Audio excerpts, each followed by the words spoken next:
today I have a really good friend with me. This is Rachel Shorton. And Rachel is here because we are going to talk about just girl stuff and also going to make some avocado toast, which is her go-to. As you guys know, everyone I have here, I always ask them what their little go-to is, and this is her go-to. Yes, it is. I love good avocado toast. Rachel has really inspired me. I've known her for about 4 or 5 years now, I think, right? Yeah. And she's amazing. And so I had to have her here because I've seen such a big transformation from when I first met her to now. Like, she's just gotten like taller and slender for some reason. Like, I don't know where the height came from. She always had a height, but I just feel like maybe because she's more slender and carrying herself more upright, I think. You know, I've noticed that big change in you in like the last year or so. And she is on her way to become a certified Pilates instructor. That's right, with Club Pilates. Yeah, cool. What got you into that? Oh my goodness, I about a year ago, I kind of was looking at myself, and it wasn't so much about the weight aspect of it. It was more about just not feeling good and stress and feeling everything in here and just feeling unhealthy and carrying it all, and just I knew I needed to do something to get rid of it. And I'm not one to love aerobics or you know, going to the gym. It really takes a lot to motivate me. So I need a class where I know I can go, get it in my schedule. And someone suggested Pilates. Someone that I worked with. Pilates. It's amazing. They're all different kinds. So this is on the reformer. So it's on a machine. It's on a machine. Okay. You have a station. So I went to the introduction class, and I loved it. I absolutely loved it. And then I started going twice a week, and then I noticed I wasn't going to the chiropractor anymore. And then I noticed my body started changing, becoming stronger. I hear that. It's a core thing, It's right? a core thing. It's all about the core, and it just kind of does lift you up, and it helps with your posture. And then, of course, when you're laying down on the bed trying to button those jeans, and then all of a sudden they button, you're like, whoa. So then I started going 5 times a week, and I felt even better. And I decided to become an instructor and start the certification because a few of the instructors there and friends said, you would be great as an instructor. You should, you know, take the class. Little did I know, it's 500 hours. But it's worth it. Well, hey, listen, you were going 5 days a week anyway, right? So eventually you were going to reach that 500-hour goal even for yourself, right? And it's 80 hours of classroom training with a master trainer. Wow. Practice teaching. And that's like a big jump, right? From like going to a class and being like, see ya, to actually saying, okay, now I'm going to do it. It's a big jump. It's a big jump. Yeah. And I kind of did just jump into it. I'm like, everyone needs a legal side hustle. So I figure, why not becoming a Pilates instructor? Exactly. On the That's side. cool though. Good for you. Yeah. So I know it's a work in progress, and it's probably going to take you some time, but that's awesome. Yeah. So I said to myself, you know what? I'm going to try to do it within a year. If it doesn't happen in a year, then it'll take more time. But I'm really learning, and it's kind of changed the way I feel about my eating habits as well. Right. And I was going to ask you about that because I know that you've changed that as well as much as you could, right? So what are some of like the little tips and tricks that you've had to, drop your weight and to try to maintain? It's one of the struggles for people who are overweight like me, right? I call it the fat girl, and everybody's like, oh, don't say the word. It is what it is. Like one of the struggles for me is addiction to certain things, right? So for me, it's sugar, right? Okay. So that's why for the last week I've been trying to stay away from sugar completely, and I'm having like monk fruit and erythritol, things like that to sweeten that doesn't, have a high carb count. But what are some of your neat little tricks? Well, it's interesting. I was kind of forced into eating non-processed foods because I have kidney disease, polycystic, and so cutting out sodium is a big thing. Oh, that's a good one. I don't drink any soda at all. Me neither. I drink water, coffee, and sometimes wine. But wine is another thing that I did dry January, and I noticed even though my weight, let's say I only lost 5 pounds in the past year, I have muscle weight, so I don't really go by the number. I go by how I feel and look, and just kind of how everything's situated. But that seemed to help a lot. So I've kind of incorporated taking that out a little bit. I do allow myself to have, something that I like every once in a while. I like ice cream. Mm-hmm. I don't like sweets. I don't have a sweet tooth, but ice cream and cheese are my favorite things. Yeah, I like those things too. I think that's like everyone though. I think it's that mouthfeel, and the creaminess, right? So it doesn't have to really be the sweetness for you. Maybe it's that creamy, texture. Like Lobster is a butter delivery device. Yeah. Basically, let's just keep it real. Lobster is a butter delivery device. Okay, you heard that here. It's all about the butter. That's so true. That's so true. And one of the favorite things that you said it's like your really quick go-to is an avocado toast. Yes. I'm not a big breakfast person, but I know if I'm going to go to, let's say, a 10 o'clock workout, I can't wait until after to eat something. So I have to get something in my tummy. And, I do have carbs here and there. I try to have healthy carbs, Ezekiel bread. Right. Or what is this wonderful bread you have here? So if you guys remember, and I'll put the link up on top, pastry chef Leah Jones was here, and she was making a Paleo molten chocolate cake. You guys remember that, right? Because it was so good. Anyway, I'm going to link the description up on top so you can just click on it and watch that video as well. But she also makes breads, right? Like that's Leah's thing. You know, Leah. Oh my God, her bread is unbelievable. So she makes a sourdough bread, which you can tell is very little left, right? And this is actually naturally gluten-free. I don't have it often, but I do like to cut a slice and toast it and eat it, and a little slice here and there to kind of get the edge off. For me, because I'm on this journey to lose this weight, it has been super hard for me to let go of carbs. So I have been trying to do that. And so the way I do that is instead of going cold turkey, which for me, honestly, maybe for other people that works, that doesn't work for me. It's hard. Yeah. It's hard. Well, what happens is that I'll do well for like 2 or 3 months and then I'm off, right? And so I'm a little bit afraid of, if I'm going to be transparent, I'm a little bit afraid of being good for a couple of months and then falling off. So the reason for Memoirs of a Fat Girl is because I am now building a tribe and a community of people, mostly women, but I've had a couple of guys also approach me about how they struggle with these things also, right? So I'm putting myself out there, Rach. This is one of those. That's what you gotta do. This is one of those. Holy and shit, what am I doing? And everyone's different. Right. Like intermittent fasting works for some people. Yeah. Not for me. Right. No, not for everyone. For me, right. I need something that, like, I can't cut something out completely. I need to be able to treat myself, and that's something that you can take on for the long haul. Right. Instead of cutting it out and then all of a sudden, you just want it.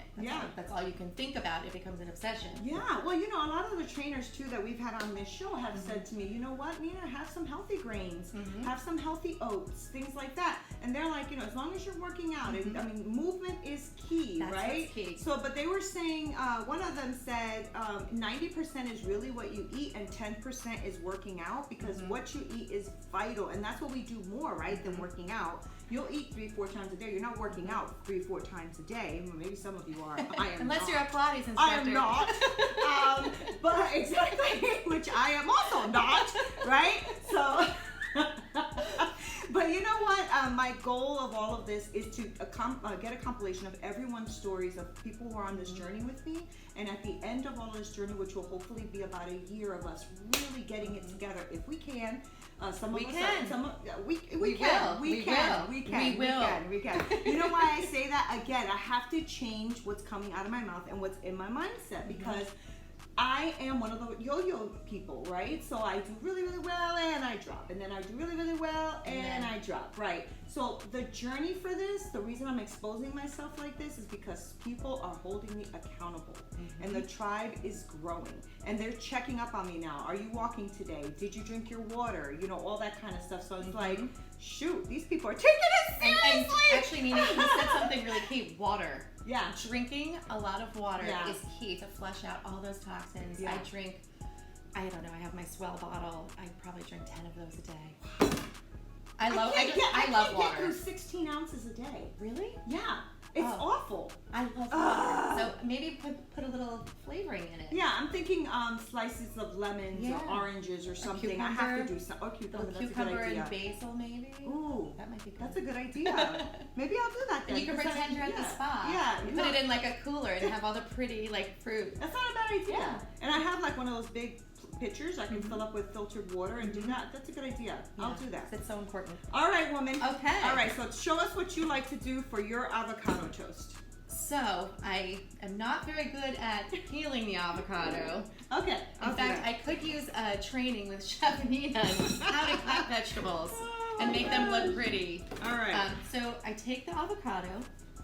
Now, I will tell you guys this. Look, I'm learning something right now. Some people take the, this is really soft and right. Okay. So some people take the knife and they go like this and then they cut around. I find it to be very scary because I used to teach cooking classes and people have nicked themselves. Okay. So I take the avocado and I just literally put it flat like this and rotate the avocado. That's just all I do. Great. The avocado's super ripe, so actually this I can pop right out, but usually you would just use a nice large spoon, which I have here.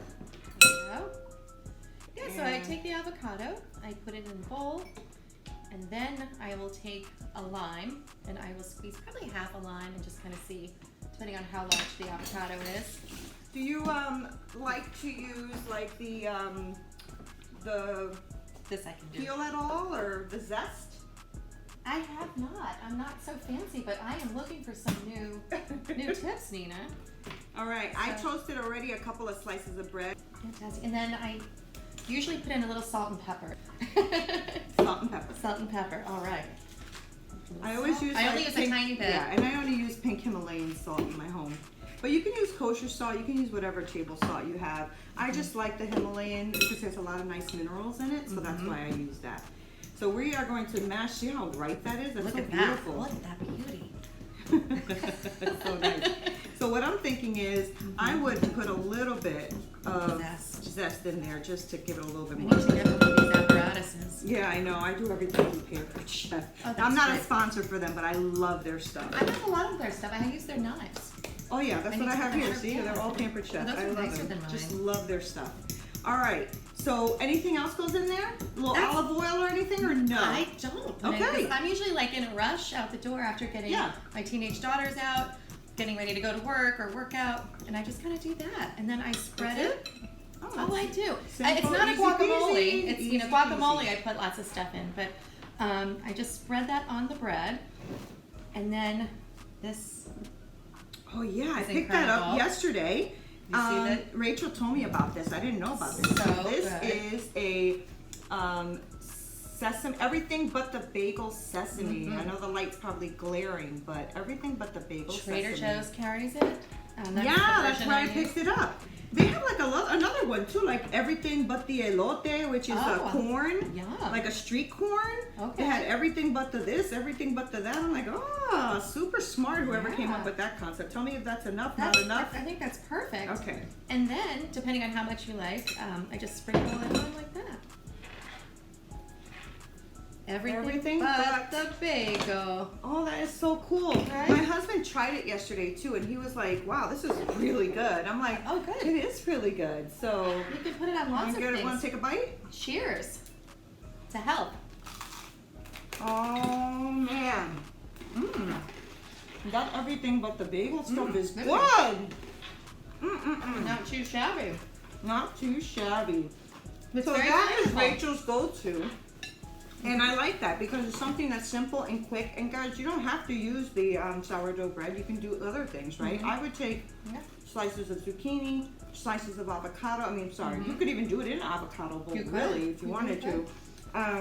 Slices of cucumber, if you're somebody who's not eating any bread at all. There's also some great keto breads out there that I've been trying to experiment on. As soon as I get a really good one that I think is worth it, I'll put it on a video. Otherwise, I'm not going to bother you guys with recipes that are not really that good. But according to Rachel, what you need to do is have some kind of work-life balance, it sounds like. Try to eat as healthy as possible. Get off of soda. Yeah, I've never been a soda fan, but I noticed my friends who, once they gave up soda, they took off the pounds. Yeah. And just moved to water, seltzer water, the flavored seltzers. So water, I have Spindrift to really is get like better. a good. I use bubbly. Okay. It has no sugar or anything in it, and it has flavor, so I try to drink that as well. I don't know if that counts as water. Does that count as water? Well, it's funny. I'm trying to do some research now because there are people that say that sparkling water is not as good for you as flat water. Of course, that's the one I like. I know, me too. Me too. But I'm really sure like the validity in that, but I think it's better than nothing. You're still hydrating. That's true. I think it's better than nothing, and that's the problem with me is sometimes it's nothing. Like literally, I can go a day or two without drinking a drop of water. Wow. And yeah, I know. My naturopath. I can't go like 10 minutes. I have to have water with me at all times. I don't know. I find that to be a problem for me. And this is the thing. Like I don't really get thirsty. So this is where my problem is, and I'm realizing it's probably because my body is already at the dehydrated state. Okay. You know what I mean? So I don't even get thirsty because it's just so used to being dehydrated. My naturopath told me that it's because I don't drink water that I don't feel like I'm thirsty, but as soon as I start drinking water, I'll feel like I'm thirsty. And she's right. When I drink more water, I feel like, oh, I'm actually a little bit more thirsty. Oh, actually a little bit more thirsty. And you know what else I heard is that sometimes people confuse hunger with being thirsty. So sometimes you think you're hungry, but actually you're really just really thirsty. And that's another thing. I went for the food and not the water. You drink water, a glass of water before you're about to eat. I know there's some great people out here that's been telling me, you know what, Nina? Drink it right as soon as you wake up from bed. Drink it before every meal, and at least that way you'll get a couple of cups, you know, a day. And I'm like, that's a good idea. Well, it's like exercise. It's getting into the routine and keeping it there, because even if I wasn't doing this certification where I'm held accountable and I have schedules and, you know, to do 500 hours of this, it's a lot. I probably would take a week or two off, and then I'd be like, oh, my back would start to, that did happen once. My back started hurting again, and I got back into the routine. But it's important to keep that schedule, because there's always room for exercise.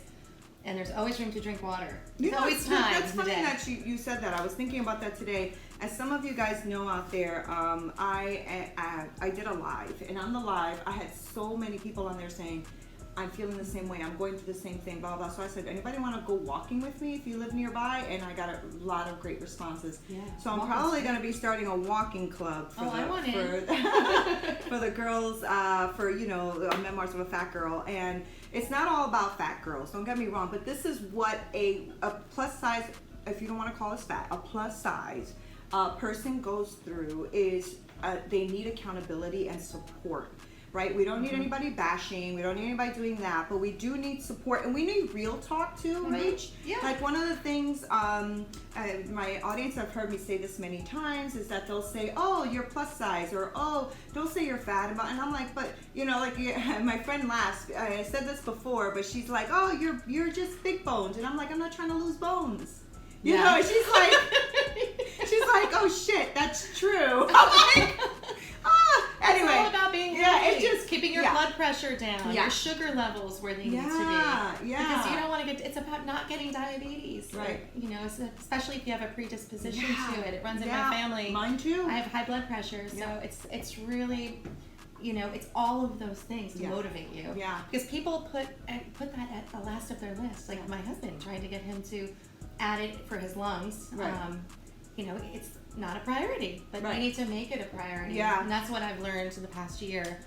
And it's been tough, right? That you notice the change in me? Like, oh my gosh, I feel like a rock star. Totally noticed the change. It's really, it's mind-blowing. It's transformational, right? Because I didn't really notice it unless I can button my jeans, but the reaction. Because it's true. It's true. And here's the thing, like, I have a friend of mine who is in need of a kidney. And she is only 43 years old, and she's on final stage renal so she's failure. on dialysis. Yeah, she's on dialysis. Yep. And one of the things she said to me that really impacted me was she said, and what she didn't say to me, she said it to everyone because I interviewed her. And if you don't know that interview, her name is Lakia Johnson. I'll also link that on top because I would love you guys to spread the word that she needs this kidney. Yeah. And she, I, you know, signed up to see if I can be a donor.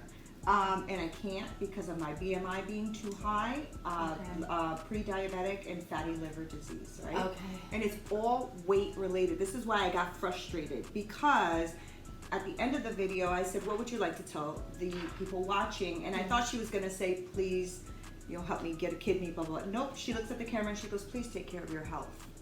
And that impacted me because I'm like, oh my gosh, here's someone who can't do anything about this. There's what it is. There's no control over that. It is what it is.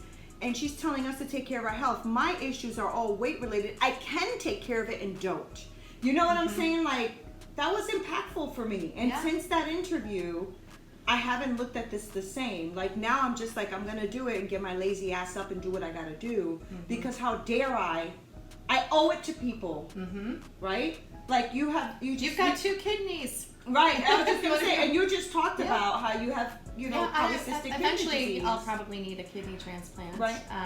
And everyone, it progresses at different rates, but I have polycystic, it's genetic, and my kidneys they'll eventually just shut down. Right. I'm fully functioning right now, but there's no medication. It's just keeping my blood pressure low, eating non-processed foods, keeping sodium. That's really all I can do. You have to be careful, yeah. So, right? And that's something you can't control. No. And therefore, we owe it to someone like you who may need our kidneys, who may need something that we can provide, right? We can live with a kidney if we take care of ourselves. One kidney's fine, right? But like I realized, had I been healthier, I would have been able to help her now. You know what I'm saying? Yeah. And so I'm hoping that very motivating. It is. It's very motivating, and it actually did something to my brain where I go, wow, how dare you? How dare you have full health and not take care of yourself? And people who can't take care of themselves try to. Like she became vegan for a year, like all that. She did all that. Like she went all in. But she didn't know about the kidney disease. She was only trying to control all of her diabetes because that was hereditary as well. Hereditary. Yeah. And then she... it doesn't come out until you're older. Yeah. You don't know that you were born with it until you're older. Yeah. So now my children, I have 2 daughters, and they have a 50% chance of having it. Right. But there is only one place in the country that does the test, and the test is like super expensive. So what they do is they rule it out. But you really don't know. You don't know, yeah. So I say all this to say, take care of yourself. Try some Pilates. That sounds like fun. Try some Pilates. Yeah, I want to try that. I'll need some people to be practicing on my I was practice just going to hours. ask you, if you have a day that I can come to you, we can practice or whatever, can I record it? Absolutely. We'll do it at a Club Pilates in one of the rooms there. Yeah, so with all the perfect. Equipment. Yeah, so you guys heard it from her mouth. Her mouth said it. I would love that. Yes, cool. So I'm going to take you guys with me when we go and do that. I'll make sure that I'll link this video to that video so that you can see the whole thing. It's and we're going to finish our avocado toast because we're here. Because you're not. But go make some. Go make some. So easy. So remember, it was simple. Super simple, right? So she just used a very ripe avocado, some lime, I put a little zest in there, a little tiny bit of salt and pepper, and that was it. That was it. Oh, and everything but the bagel. Where'd that bottle go? Everything but the bagel. Here you go. This is good stuff. It is. But just make it something really quick. It's a quick go-to. That way you guys can start eating healthy. We owe it to ourselves. And drinking water. Yes. Oh, thank you. Yes, I gotta do that. We owe it to ourselves, and we owe it to our friends, we owe it to our family, we owe it to our tribe, we owe it to our children, we owe it to someone who is not well that wants to be well when we can be well and don't. That is just a crying shame. Yeah. So thank you so much for watching. This is Nina Perez, this is Rachel Shorton, and this is Memoirs of a Fat Girl, going from FAT to PHAT in real time.